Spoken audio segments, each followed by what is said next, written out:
Maria Inês Rezende, presidente da Fundação Anfip.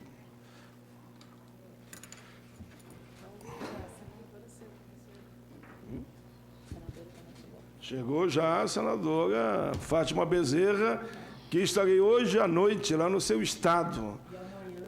É amanhã de manhã audiência pública e de tarde na Paraíba, né? Faremos esse roteiro junto lá. É um prazer ter sido convidada para falar a vocês dos dados que a gente faz de pesquisas na Fundação Anfip, que é a fundação da Associação dos Auditores Fiscais da Receita Federal do Brasil. Como Maria Lúcia e Denise Gentil vão falar dos dados numéricos e econômicos, eu escolhi, nesse tempinho curto, para falar os dados das mulheres. A grande desproteção social que pode vir com a PEC 287, que é a reforma da Previdência. Provavelmente muito mais para as mulheres do que para os homens a desproteção social. Um dado importante a Maria Lúcia Fatorelli já tocou nisso, que as mulheres recebem salário médio menor do que o salário médio masculino, apesar de, às vezes, fazer mesmo trabalho, com qualidade e, comprovadamente, com maior formação intelectual do que homens. O BGE já provou isso. As mulheres recebem um salário médio de 1.217 no Brasil.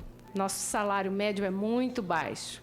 E o dos homens, 1.673. Então, uns 400 e poucos reais a mais, quase um terço a mais do que as mulheres recebem, os homens recebem. Lógico que você vê já o nível baixo financeiro que a maioria da população brasileira vive, que redunda nesse IDH baixíssimo que foi tocado aqui.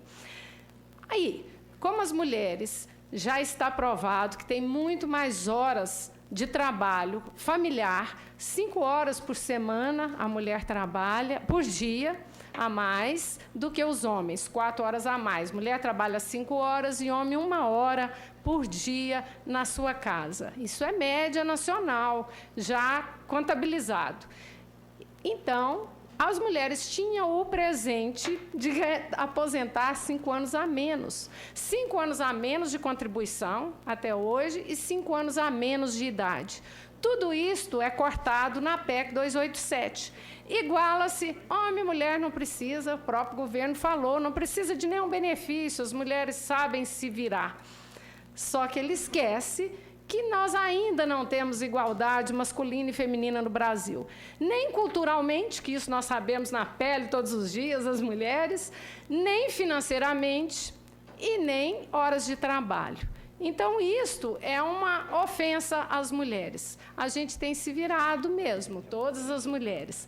Mulheres do serviço público, como eu e Maria Lúcia Fatorelli, que somos colegas da auditoria da Receita Federal, é fácil. Nós temos estabilidade do emprego como o homem tem.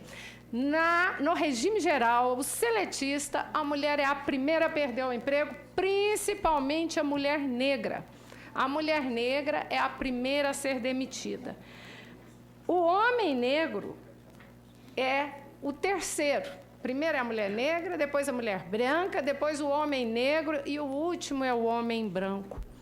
Então, há mesmo uma desigualdade medida por IBGE, não é dados de outras equipes que não seja o próprio governo, não. 44% da mão de obra brasileira é feminina. 44%, quase metade. Apesar que as mulheres serem 52% da população, mais ou menos. Mas o mais chocante é 40,5% das famílias brasileiras são sustentadas por mulheres. Os homens abandonam as mulheres com seus filhos e as mulheres nunca os abandonam. Essa é a nossa realidade cultural. A hora que você vê esses números, 40% das famílias ser sustentadas por mulheres, você vê que precisa mesmo de uma proteção, no mínimo creche, quando a criança é pequena, e no mínimo uma ajuda nos idosos, que acaba para a mulher cuidar dos seus familiares idosos, pai, mãe, tia, avó. 56% dos benefícios hoje do RGPS são de mulheres. Interessante? 56%. Por quê? Por causa da pensão. A mulher vive um pouquinho a mais, então as pensões, a maioria, são para as mulheres. Mas apenas 51%, 5% a menos, dos valores pagos pelo benefício RGPS é para as mulheres. Então, até o benefício da mulher é menor, como o salário da ativa é menor, o benefício também é menor. A mulher hoje, em média, ainda tem 1,7 filhos no Brasil. Cada ano essa média tem caído. Até 1991, a mulher rural não tinha benefício previdenciário. Isso faz pouco tempo, né? 1991. Foi a Constituição de 88 que igualou o direito rural homem e mulher. Até a Lei 8.213, só o pai de família rural conseguia a sua aposentadoria. O famoso segurado especial era apenas o dono da casa.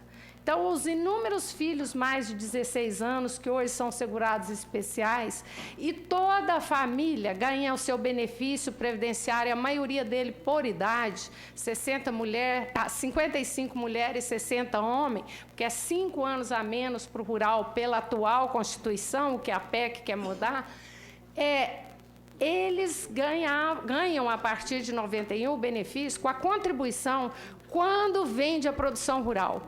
Na hora da lavoura, na hora que ele vende o porco, o bando de galinhas, sua vaca, a hora que ele tira o leite. A PEC quer mudar isso drasticamente e isto é uma grande desproteção que eles vão causar. Quer que contribua mensalmente. Se ele só tem receita na hora que vende a sua produção, como é que ele vai conseguir contribuir mensalmente para todos os membros da família? O que vai acontecer? Só o pai de família, de novo, vai ter o seu benefício rural. Lógico, a mulher vai ser abandonada, os filhos de 16 anos em diante vão ser abandonados, os agregados, o sobrinho que está morando ali. O benefício rural vai cair drasticamente. Vai exigir 25 anos de contribuição, 25 anos, para que tenha o benefício de apenas 76%, né? No mínimo, salário mínimo, e 76% que pagar, porque é 1% ao ano mais 51%. Então, essa desproteção é drástica. O que vai acontecer? 70% do alimento hoje consumido internamente é produzido na pequena produção rural, nas economias de família rural. Por quê? As grandes produções são exportadas, as grandes sojas, os grandes gados são exportados. Então, 70% que nós alimentamos é com estas famílias rurais que aposentam como segurado especial. Vai aumentar o preço da alimentação de todo mundo. Então, seu poder aquisitivo de todo brasileiro que já ganha em média 1.000 e pouquinho vai diminuir, porque o alimento dele vai ficar mais caro. E vai reduzir o benefício. Então, o que vai acontecer? Êxodo rural. Êxodo rural. Vai aumentar a violência na cidade. Então, essa PEC é monstruosa, não só para a pessoa. Para o atual aposentado, toda vez que ele for receber o benefício, ele vai correr mais risco de ser assaltado. Como já há uma grande violência urbana, vai aumentar com o êxodo rural, porque ele chega aqui e não tem formação para trabalhar na cidade.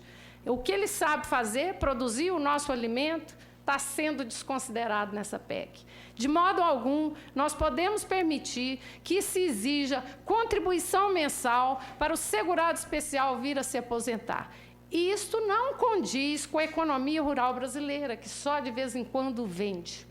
Principalmente pequena produção. Não é todo mês que você tem para vender. Então, é só alface que se vende todo dia. Mesmo assim, tem dia que ainda deu formiga lá e tem que dar uma limpada no terreno e não dá para ele produzir naquele mês. Então, tudo isso tem que ser analisado e está sendo ignorado nessa PEC.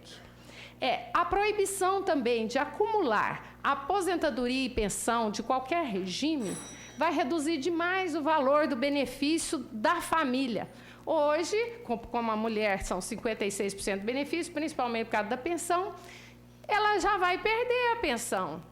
Então, se ela tinha 2 salários mínimos, a aposentadoria dela e do idoso dela, do marido, faleceu, A renda já caiu pela metade, só um. Não acumular qualquer valor de benefício também é uma monstruosidade. Que se faça isso para os benefícios de alto valor. Estou aqui até falando contra mim, quando é servidor público, mas para a maioria do trabalhador brasileiro, 70% dos benefícios do INSS são de um salário mínimo, 70%. Então, na hora que ele mexe em benefício previdenciário, ele está mexendo com a classe mais baixa do Brasil. Ele está mexendo com a pessoa que não consegue mais trabalhar. Você só tem benefício previdenciário quando está doente ou idoso. E 70% deles são de um salário mínimo. Não se pode mexer nisto. Isto é um pecado mortal. Isto é uma monstruosidade com a população brasileira. Então, não é só, vou excluir servidor estadual e municipal para essa PEC passar, não. Ela tem que ser estudada linha por linha e repensada, porque ela está causando problemas atuais para o próximo benefício e para o grande futuro do Brasil.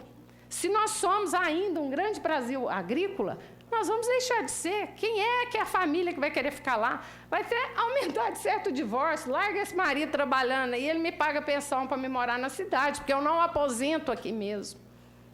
E isso não se pode fazer mais. Isso, depois que você teve esse direito, não se pode mais arrancar. Tivemos muito tarde, de 1991 em diante apenas, que foi conseguido esse direito para todos os membros da economia familiar rural. Não se pode mais tirá-lo. Isto é contra, por isso que tem até um documento da ONU rodando por aí, falando que ela tira direitos valiosos para o cidadão. Vai cair muito mais o nosso IDH. Se é o 79 lugar que nós estamos, dentro de pouco tempo vamos estar nos 100 e tantos, apesar de sermos a 9ª economia mundial. Por quê? Só para guardar dinheiro do orçamento para pagar juros e amortização de dívida. O cidadão, que é o dono do país, é o cidadão e o trabalhador que trabalhou quando tinha forças, na maioria na informalidade, que quase 30% do trabalhador brasileiro, ela deu esse dado, está na informalidade. Então, mesmo informal, nunca vai levar benefício, porque 25 anos de contribuição é demais para o informal.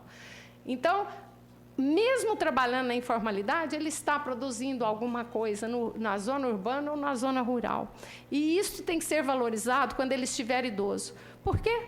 Porque, senão, somos nós, e não o Estado, que protege hoje 86% dos idosos brasileiros. É o segundo melhor índice mundial. Então, o que nós temos de bom é que os nossos idosos, 86% deles, estão protegidos por previdência ou por assistência social, benefício LOAS. Se tirar isto, somos nós que vamos sustentar e não o Estado. E esse sustento, eu já disse para vocês, 70% dele é salário mínimo. Então, é um sustento baixo que, mesmo assim, quer ser tirado para só apenas investir na área financeira, que sabe-se lá quem é que leva. A maioria que está aqui, eu duvido que seja grande investidor bancário de ganhar alguma coisa. Então, a poupancinha baixa. Não é esse que é o juro alto, esse é o juro baixo. O juro maior do mundo, que é o que o Brasil paga, é nos outros investimentos. Não precisa tirar do povo para pagar mais. Não pode. Então, quando passaram ao congelamento dos gastos, já se previa essa monstruosidade. E agora, continuar com isto, além de tirar direitos trabalhistas, tirar também o direito do idoso ou do incapaz, não se pode. Não é só para a mulher e não é só para a família de hoje. É para os atuais idosos e para os outros. O atual idoso pode ser prejudicado a hora que não deixa acumular benefício de aposentadoria e pensão. Então, o tempo já foi muito longo, temos que passar para as outras valiosas que estão aqui. Muito obrigada pela atenção. Se precisarem dados, nós temos dentro dos nossos sites as publicações, livros da Fundação Anfip.org.br ou Anfip.org.br. Muitos livros valiosos lá. Muito bem, Maria Inês Rezende, presidente da Fundação Anfip.